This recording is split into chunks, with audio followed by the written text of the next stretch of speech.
All right, let's just jump right in. Have you ever really, truly stopped to think about how you see? I don't just mean light hitting your eyes. I'm talking about the incredible, invisible system that's constantly deciding what you notice and what you completely ignore. In this explainer, we're going to unpack the architecture of our own attention, which is frankly a bit deceptive, and then explore how we've basically reverse engineered it to teach machines how to see. So our story actually starts way back in ancient Greece with this really intuitive idea from Plato. He had this thing called the extramission theory. Basically, he imagined our eyes shot out these invisible beams, like little flashlights, that would go out and physically touch the world to see it. It's a cool idea, right? This concept of seeing by feeling. But as compelling as it sounds, it's totally wrong. And understanding why it's wrong is really the first step to getting how vision actually works. The real story is so much weirder. We aren't shooting beams out into the world, we're just passively soaking up light. And here's the kicker. We are getting hit with an insane amount of information every single second. So to survive, our brain doesn't just see, it has to be an aggressive filter. So what if that rich, super detailed world you think you're seeing is just a carefully constructed illusion, and you are, for all practical purposes, blind to almost everything else? And that brings us to what we can call the illusion of perfect sight. We all walk around feeling like we're watching this perfect, seamless, high-def movie of reality. But this feeling? It's one of the most brilliant tricks your brain has ever pulled. The truth is, our visual system is built on scarcity and incredible, ruthless efficiency. Okay, to really get how limited our vision is, try this with me. Hold your arm out, all the way straight, and look at your thumbnail. See that tiny little spot? That is the only part of your entire field of vision that you are seeing in sharp, high-definition focus, right now. That little window is called the fovea. Everything else, all that stuff in your peripheral vision, is just a low-resolution blur. It's like you're trying to see the whole world through a tiny keyhole. So if our HD window is that small, how in the world do we get a full picture? Well, the answer is constant, frantic movement. Your eyes are making these super fast, jerky little jumps called saccades, and they're happening about 3 times every single second. This is your brain's way of pointing that tiny foveal keyhole at different interesting spots to quickly stitch together the illusion of a full scene. Your eyes are doing it right now, building your reality one tiny snapshot at a time. And this gets us to the most important question. If your eyes are constantly jumping around, what's telling them where to look next? The answer is this amazing cognitive filter we can call our internal director. Its entire job is to manage the constant battle for our focus, to stop our brain from completely short-circuiting from the fire hose of visual data hitting our eyes. Now, this internal director is basically a referee in a constant tug-of-war between 2 different forces. On one side, you've got top-down attention. Let's call this one the detective. This is you consciously trying to do something. You're scanning a crowd, looking for your friend's face. It's goal-directed. On the other side, you have bottom-up attention, or the spectator. This is totally unconscious and reactive. It's driven by things that just pop. Things that are salient. A flashing siren, a bright red sign, a sudden movement. That's your spectator getting distracted. Every single moment is a negotiation between the mission-driven detective and the easily distracted spectator. Okay, let's slow down and get a bit more specific here.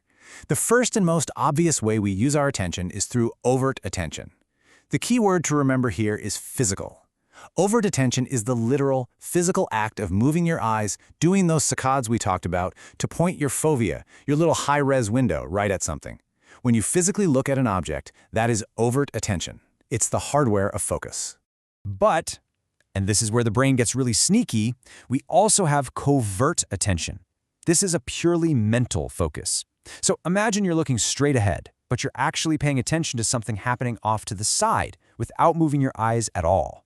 That's covert attention.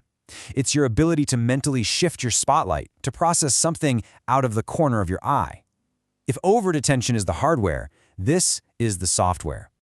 And you know who figured this out intuitively? Artists. They are the original masters of hacking our attention systems. Think about Van Gogh. He might paint a person's eyes with incredibly sharp detail and high contrast, but the background is all blurry swirls. What's he actually doing? He's hijacking your bottom-up attention. That high contrast is so salient, it forces your internal director to command a saccade, an act of overt attention, and boom, your fovea is locked right onto the subject's face.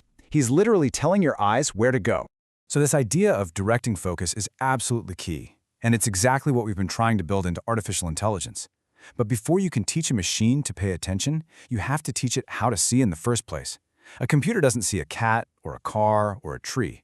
A computer sees the world as a giant grid of numbers, a digital mosaic of pixels, and everything it understands has to be built up from that foundation of numbers. To understand this mosaic, we need to talk about bit depth. Let's start with the absolute simplest version, 1-bit color. This is just a binary choice for every pixel. Think of it as a tiny light switch. It's either on or it's off. The result is an image that's pure black and pure white. There's nothing in between. But what if we want some nuance? Well, we just increase the bit depth. With 8-bit grayscale, that pixel isn't an on-off switch anymore. Now it can be one of 256 different values.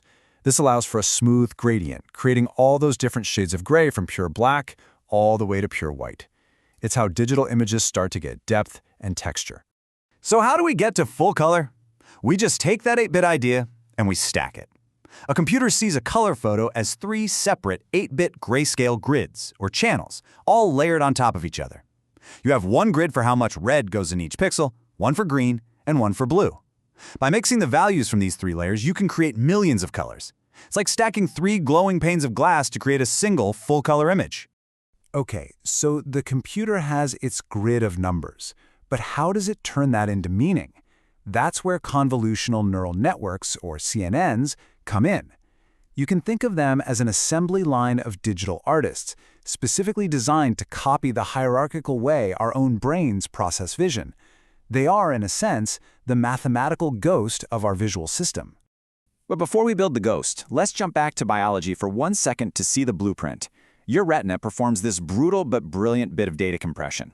You have about 126 million photoreceptors gathering light, but the optic nerve that sends the signal to your brain only has about 1 million neurons. That is a massive data squeeze. The retina is forced to throw away over 99% of the raw information it gets. So what does it decide to keep? It keeps the important stuff, edges and contrast. The retina has this wiring called a center surround structure that's basically a biological edge detector. And this is the exact idea we reverse engineered for AI. A CNN uses a digital tool called a filter. You can picture it as a little digital stencil. This stencil slides over the grid of pixels, and it's designed to light up when it finds a pattern, like the sharp change in numbers that signals an edge. We literally just copied the idea from our own eyes. And a CNN works in a hierarchy, like our assembly line. The first layers are like a sketch artist. Their filters are really simple. They're just looking for basic edges, lines, and little bits of color. The next layers up are like a sculptor. They take the simple lines from the sketch artist and start putting them together into more complex shapes, circles, squares, maybe a texture like fur. And finally, you get to the high-level layers, the master curator. It looks at the collection of shapes from the sculpture and says, aha, a circle next to another circle with some lines underneath? I know what that is. That's a bicycle. And here's the big takeaway from all this. From the retina squeezing data to prioritize edges, all the way up to how our visual cortex processes shapes in a hierarchy, the logic is identical. And that's exactly why we call CNNs the mathematical ghosts of our own visual system. We didn't really invent a new way for machines to see. We just painstakingly translated our own ancient biological blueprint into the language of mathematics. And yet, after all of this incredible progress, there is still this fundamental gap. In many ways, AI can identify objects better than we can, but there's a huge difference between identifying an object and actually understanding a scene. And that final frontier for AI vision is all about context. This slide really lays it out perfectly. Humans and machines fail in totally opposite ways. We usually fail at what's called fine-grained recognition. I mean, most of us can't look at a dog and tell you which of 120 different breeds it is. A machine is amazing at that. But where does the machine fall flat? It fails at high-level context. An AI might identify the dog, the party hat, and the cake, but it has no idea that it's looking at a dog's birthday party. It sees the individual pieces, but it doesn't get the story. So how do we start to close that context gap? Well, the future seems to be in what we call multi-modal AI. Systems like Clip are trained on just massive amounts of images and the text captions that go with them from all over the internet. By learning the link between words and pixels at the same time, it doesn't just learn what a dog looks like, it learns the concept of a tuxedo from language. This allows it to understand a brand new combination it's never seen before, like a photo of a dog in a tuxedo. It's starting to connect the dots. And that brings us to our last question. We've gone all the way from Plato's I-beams to biological keyholes, from digital grids of numbers to AI that learns from language. As these systems keep getting better, moving beyond just spotting objects to actually understanding context, you have to wonder, will they one day be able to look at us and understand not just the features on our faces, but the complex emotions and the meaning behind our eyes?